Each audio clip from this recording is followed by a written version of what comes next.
Everyone and welcome to today's video. अगर आप stock market में इन्वेस्टमेंट करते हैं या फिर आप स्टॉक मार्केट की न्यूज से अपडेटेड रहते हैं तो आपको ये पता होगा कि रिसेंटली स्टॉक मार्केट के अंदर एक बड़ा क्रैश देखने को मिला था और ये crash mostly mid cap companies और स्मॉल कैप कंपनीज के अंदर था। लेकिन आखिर क्या रीजन था इसका? देखिए, आपको पता होगा कि पिछले कुछ टाइम से निफ्टी अपने ऑल टाइम हाईज पे था। जो स्टॉक मार्केट है वो बूम फेज में चल रहा था एंड हमने देखा है कि स्टॉक मार्केट लगातार कुछ ही समय में काफी ऊपर चला गया था। हमें पता ही नहीं चला कि निफ्टी कब 18,000 से 22,000 तक पहुंच गया। इनफैक्ट निफ्टी ने अपने ऑल टाइम हाईज को टच किया है।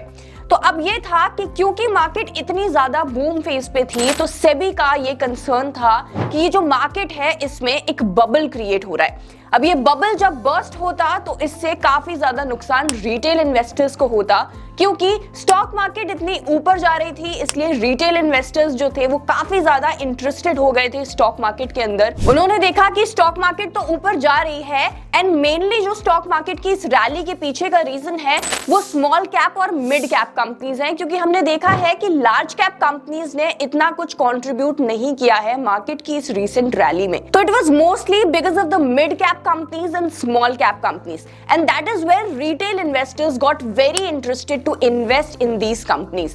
अब क्योंकि retail investors इतने ज्यादा interested हो गए इन्वेस्ट करने के लिए, they invested in excessive amounts and the excessive investment led to SEBI's concern कि उन्हें लगने लगा कि ये बहुत ज्यादा इन्वेस्टमेंट इनफ्लोज हो रहा है in the small cap and mid cap segment, और इसीलिए SEBI ने M5 यानी कि एसोसिएशन ऑफ म्यूचुअल फंड को भी कहा कि जो इतना ज्यादा small cap fund mid cap fund में इन्वेस्टमेंट्स हो रहे हैं इस पे ध्यान दीजिए, इससे लिमिट करिए, क्योंकि इसकी वजह से जो मार्केट है उसमें बहुत बड़ा बबल क्रिएट हो रहा है, एक फ्रॉथ क्रिएट हो रहा है जो कि लंबे समय तक नहीं टिकेगा और जिसकी वजह से मार्केट में काफी बड़ा क्रैश देखने को मिला। तो अगर आप भी एक सेल्फ अवेयर इन्वेस्टर बनना चाहते हैं तो इस वीडियो को एंडिंग तक जरूर देखिएगा। साथ ही साथ अगर आप हमारे चैनल पर नए हैं तो प्लीज हमारे चैनल को सब्सक्राइब कर लीजिए, बेल आइकन को प्रेस कर दीजिए ताकि ऐसी और वीडियोस की नोटिफिकेशन आपको मिलती रहे। इसके अलावा अगर आप इन्वेस्टमेंट करना चाहते हैं लेकिन आपके पास डीमैट अकाउंट नहीं है तो डिस्क्रिप्शन में लिंक दिया गया है, वहां से जाकर आप फ्री में अपना डीमैट अकाउंट ओपन करवा सकते हैं। तो चलिए जल्दी से वीडियो में आगे बढ़ते हैं और बात करते हैं कि आखिर स्मॉल कैप और मिड कैप में ये क्रैश देखने को क्यों मिला।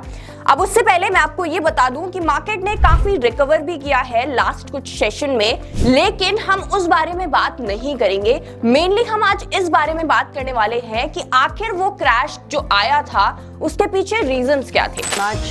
For that, let's move on now and talk about the pressure that we're seeing in the small caps. The small cap index has now seen a fall of close to about 10%. Now, what are the contributing factors for this fall? Which stocks have been the big losers and which ones have managed to buck the trend? क्या reason थे that market crashed? उसके अलावा जो mainly crash आया वो small cap और mid caps में आया, क्योंकि मेजरली जो कहा जा रहा है इसके पीछे का रीजन स्मॉल कैप और मिड कैप की बढ़ती वैल्यूएशंस का वो रीजन बताया जा रहा है। तो इस वीडियो में हम मेनली बात करने वाले हैं तीन चीजों के बारे में। सबसे पहले, why is the market falling, दूसरा, how can you protect your portfolio from the crash, और तीसरा, how does one minimise impact of future market corrections. अब अगर आपने इस मार्केट क्रैश के बारे में पढ़ा होगा तो आपको पता होगा कि इसका जो मेजर रीजन बताया जा रहा है वो ये बताया जा रहा है कि क्योंकि सेबी की जो चीफ हैं उन्होंने ये कहा था कि मार्केट में एक फ्रॉथ क्रिएट हो रहा है, मार्केट के अंदर एक बबल बन रहा है।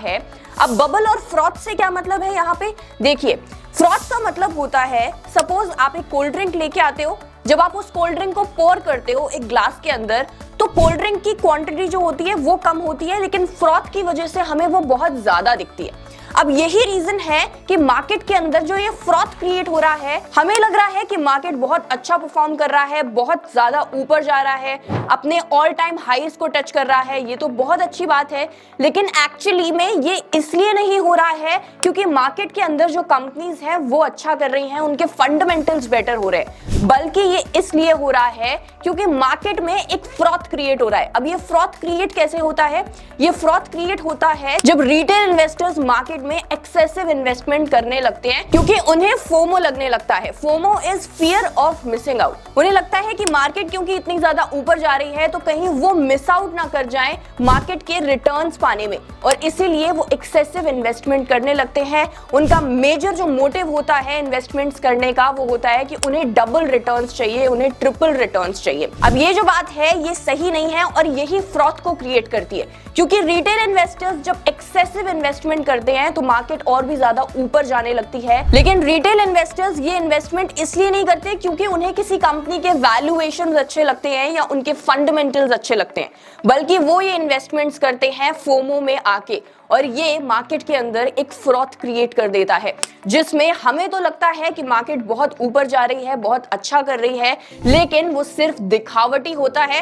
अंदर से मार्केट काफी ज्यादा खोखली होती है और ये लॉन्ग टर्म में सस्टेन नहीं कर पाती है, और इसीलिए कुछ समय बाद मार्केट के अंदर एक बड़ी गिरावट देखने को मिलती है जिससे सबसे ज्यादा नुकसान रिटेल इन्वेस्टर्स को ही होता है। और इसी चीज की चेतावनी दी थी सेबी की चीफ ने। उन्होंने कहा था कि मार्केट के अंदर ये जो फ्रॉड क्रिएट हो रहा है ये बहुत बड़ा रिस्क है रिटेल इन्वेस्टर्स के लिए, इसलिए उन्हें सावधान रहना चाहिए, उन्हें विजिलेंट रहना चाहिए। Now the experts are saying that this was the main reason behind the crash in the market.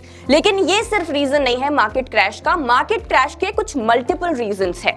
ये तो एक पहला रीजन हो गया जिसकी वजह से मार्केट में हमें गिरावट देखने को मिली, और ये गिरावट मेनली स्मॉल कैप और मिड कैप्स में थी, क्योंकि जो सेबी का कंसर्न था वो मेनली स्मॉल कैप और मिड कैप को लेके था। क्योंकि हमने देखा है कि लार्ज कैप ने तो ओवर द टाइम इतना अच्छा परफॉर्म नहीं किया है। The rally that we have seen in the Nifty is majorly because of the small cap and mid cap segment. Now the second reason was HNI and market operators liquidating their holding। अब इसका क्या मतलब है कि जो HNIs यानी कि high net worth investors हैं और मार्केट ऑपरेटर्स हैं वो अपने पोजीशन को लिक्विडेट कर रहे हैं, मतलब सेल ऑफ कर रहे हैं, और इसकी वजह से भी मार्केट में एक क्रैश देखने को मिला है। अब ये वो क्यों कर रहे हैं? ये वो इसलिए कर रहे हैं क्योंकि उन्हें भी इस बात का डर है कि मार्केट अपने बहुत ज्यादा हाई वैल्यूएशंस पर चली गई है, और इसलिए वो आने वाले टाइम में मार्केट क्रैश का रिस्क नहीं लेना चाहते, जिसकी वजह से वो अपनी पोजीशंस को सेल ऑफ कर रहे हैं और प्रॉफिट को बुक कर रहे हैं। और जब मार्केट ऑपरेटर्स और HNI जैसे एक्रेडिटेड इन्वेस्टर्स मार्केट के अंदर ऐसा बिहेवियर करने लगते हैं तो इट्स वेरी ऑब्वियस कि जो मार्केट है वो नीचे चली जाती है। अब जो तीसरा रीजन यहाँ पे हमें नजर आ रहा है वो है ED raids on market manipulators.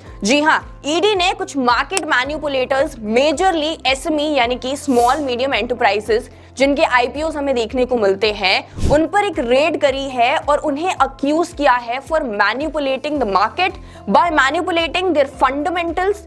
हमने आपको पहले भी बताया है कि SME IPOs काफी ज्यादा रिस्की बेट होते हैं, उनमें काफी ज्यादा मैनिपुलेशन करके फंडामेंटल्स को एक कंपनी के दिखाया जाता है, और इसी चीज के लिए सेबी ने काफी बार गाइडलाइंस निकाली है for the protection of the investors, and this was also the major reason, and now the ED has also accused the SMEs for market manipulation, and this is also one of the reasons why we have seen this market crash.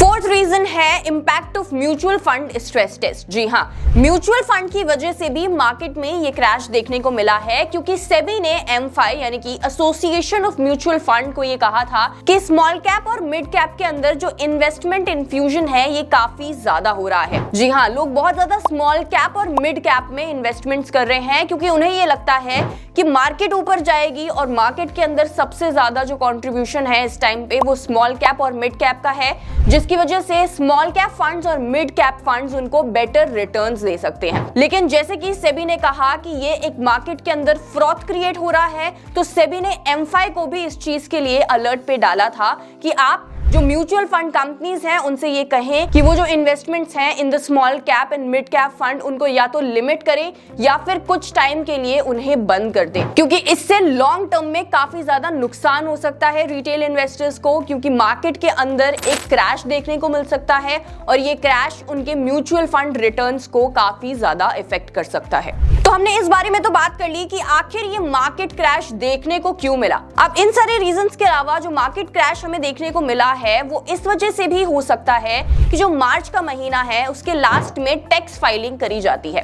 अब लोगों को जब tax filing करनी होती है तो वो अपने स्टॉक्स को लॉस पर बेच के बहुत ज्यादा टैक्स को बचाने की कोशिश करते हैं, टैक्स प्लानिंग करते हैं, और इस वजह से एक्सेसिव सेलिंग होती है, जिसकी वजह से भी मार्केट नीचे गया है और मार्केट में एक क्रैश देखने को मिला है। This is was not the major reason behind the crash, but yes, it can be one of the reasons behind the market crash. चलिए अब बात कर लेते हैं कि इस तरीके के मार्केट क्रैश में आपको अपने इन्वेस्टमेंट्स को, अपने पोर्टफोलियो को कैसे प्रोटेक्ट करना है। तो सबसे पहले चीज, आपको अपने इमोशंस को कंट्रोल करना है। जी हाँ, बहुत बार जो मार्केट नीचे जाती है, मार्केट में एक क्रैश देखने को मिलता है, तो हम बहुत ज्यादा पैनिक कर जाते हैं और पैनिक में हम कुछ स्टॉक्स को सेल करने लगते हैं, कुछ स्टॉक्स जो नीचे चले गए हैं उन्हें बाय करने लगते हैं। मतलब पैनिक बाइंग और पैनिक सेलिंग होती है, जिसकी वजह से आपको आने वाले समय में नुकसान देखने को मिलता है। तो ऐसे टाइम पे आपको क्या करना चाहिए? आपको बहुत ही शांति से बैठना चाहिए, अपनी रिसर्च करनी चाहिए, आपको अपॉर्चुनिटीज ढूंढनी चाहिए क्या हो सकती हैं इस मार्केट क्रैश के अंदर, और आपको पैनिक सेलिंग और बाइंग से बचना चाहिए। इसके अलावा आपको जो टेलीग्राम पे स्टॉक रिकमेंडेशंस मिलती रहती हैं, स्टॉक को बाय करने की टिप्स मिलती रहती हैं, प्लीज उनसे भी अपने आप को बचाइए। ऐसे टाइम पे काफी ज्यादा आपको टिप्स मिलती हैं, उन टिप्स पर बिल्कुल भी विश्वास मत करिए, अपनी खुद की रिसर्च करिए। आप इस तरीके के टाइम को गलतियां करने की बजाय रिसर्च करने में यूज कर सकते हैं। जी हाँ, आप ऐसे टाइम को जब मार्केट में गिरावट देखने को मिल रही है, रिसर्च करने के लिए इस्तेमाल करेंगे तो आपका पोर्टफोलियो आने वाले समय में बेहतर होगा। इसके अलावा अगर आप एक लॉन्ग टर्म इन्वेस्टर हैं, अगर आप लॉन्ग टर्म पर्सपेक्टिव से, जैसे कि वॉरेन बफे ने कहा है कि अगर आप लॉन्ग टर्म के लिए अपने स्टॉक्स में इन्वेस्टमेंट करते हैं तो आपको प्रॉफिट जरूर देखने को मिलेगा, लेकिन अगर आप कल के लिए इन्वेस्टमेंट कर रहे हैं तो फिर आपको लॉस देखने को मिलेगा। तो अगर आप एक लॉन्ग टर्म इन्वेस्टर हैं तो आपको इन छोटे मोटे मार्केट क्रैश से कोई फर्क नहीं पड़ना चाहिए। आप लॉन्ग टर्म पर्सपेक्टिव को सोचिए और देखिए कि लॉन्ग टर्म में मार्केट अच्छा करेगी और आपको अच्छे रिटर्न्स लाकर देगी, क्योंकि इवन आपने स्कैम 1992 में भी सुना होगा कि मार्केट गिरा ही तो है, क्या फर्क पड़ता है, धूल चाट के वापस उठ जाएगा। लास्टली आपको कुछ स्ट्रैटेजीज बताती हूं जिनसे आप इन तरीके के मार्केट क्रैश से अपने आप को प्रोटेक्ट कर सकते हैं। तो सबसे पहली चीज, अगर आप इन्वेस्टमेंट कर रहे हैं तो बिजनेस को समझना बहुत जरूरी है। मैं हमेशा आपको ये कहती हूं कि इन्वेस्टमेंट को इसलिए मत करिए क्योंकि लोग इन्वेस्टमेंट कर रहे हैं या फिर वो सेक्टर बहुत ज्यादा बूम पे है। अपनी रिसर्च जरूर करिए, बिजनेस को जानिए, फाइनेंशियल स्टेटमेंट्स को पढ़िए और उसके बाद इन्वेस्टमेंट का कदम उठाइए। इसके अलावा आपको अपने रिस्क प्रोफाइल को जानना बहुत जरूरी है। जी हाँ, इन्वेस्टमेंट करने से पहले अपनी रिस्क प्रोफाइल को जानिए कि आप कितना रिस्क उठा सकते हैं और उस हिसाब से इन्वेस्टमेंट करिए। इसके अलावा अगर आप स्मॉल कैप में इन्वेस्टमेंट करना भी चाहते हैं तो लॉन्ग टर्म पर्सपेक्टिव से इन्वेस्टमेंट करिए। आप इस चीज को बिल्कुल जान लीजिए, इसे अपने दिमाग में बिठा लीजिए कि मार्केट के अंदर क्रैशेस आएंगे, आपके स्टॉक्स नीचे गिरेंगे, बट लॉन्ग टर्म पर्सपेक्टिव से अगर सोचा जाए तो जी हाँ, आपको बेटर रिटर्न्स जरूर मिलेंगे। लेकिन इसमें भी एक कैच ये है कि अगर आप फंडामेंटली स्ट्रॉन्ग कंपनीज में इन्वेस्टमेंट करते हैं, तो अगर आप पेनी स्टॉक्स के अंदर इन्वेस्टमेंट करेंगे, उन्हें बहुत टाइम के लिए होल्ड करके बैठे रहेंगे, ये सोच के कि आपका तो लॉन्ग टर्म पर्सपेक्टिव है तो आपको लॉन्ग टर्म में तो अच्छे ही रिटर्न्स मिलने वाले हैं, तो ऐसा आपके साथ नहीं होगा, क्योंकि आपने अपने लिए एक ऐसा स्टॉक चुना है जो कि फंडामेंटली बेकार है। तो ये था आज का हमारा video about the market crash that we have recently seen in the mid cap and small cap segment. तो अगर आपको ये वीडियो पसंद आया हो तो इसे अपने फ्रेंड्स के साथ शेयर जरूर करिएगा। हमारे चैनल को ऐसे और वीडियोस के लिए सब्सक्राइब कर लीजिए और मुझे कमेंट्स में बताइए कि आपका पोर्टफोलियो कितना रेड में गया because of this market crash. आज की वीडियो में इतना ही, मिलते हैं नेक्स्ट वीडियो में।